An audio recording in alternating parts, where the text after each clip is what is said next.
Good morning everyone. Happy Wednesday. இன்றைக்கி வந்து பன்னீர் பரோட்டா பண்ண போகிறேன். 200 கிராம் பன்னீர், இதில் முக்கால்வாசி தான் எடுத்துக்க போகிறேன்.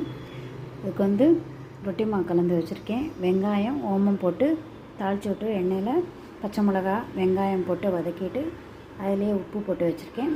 இப்போ வந்து பன்னீரை இதிலே உதுத்து போட்டுட்டு அதுக்கப்புறம் அது தேவையானது திருப்பி இதுக்கு தேவையான உப்பு போட்டு இதுக்கு பன்னீர் தேவையான உப்பு போட்டுட்டு கரம் மசாலாவும் போட்டு எல்லாத்தையும் போட்டு பிசைஞ்சுட்டு இது கொத்தமல்லியும் போட்டிருக்கேன். ஸ்டப் பண்ணி பண்ண வேண்டியது தான்.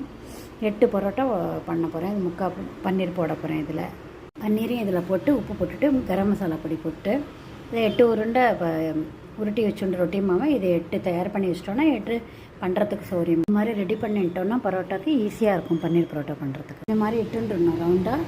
அதுக்கப்புறம் அடுப்பில் தவாவில் இது மாதிரி போட்டுட்டு எண்ணெயோ உங்களுக்கு தேவையானதை போட்டு திருப்பி போட்டு எடுக்கணும். பன்னீர் பரோட்டா ரெடி எடுத்து இந்த இதில் செஞ்சு பாருங்கள். கமெண்ட் பண்ணுங்கள், சப்ஸ்கிரைப் பண்ணுங்கள். தேங்க்யூ ஸோ மச் ஃபார் வாட்சிங். இது தொட்டுக்கிறதுக்கு மாங்காய் ஊறுகாய் கடுகு தாளிச்சு போட்டு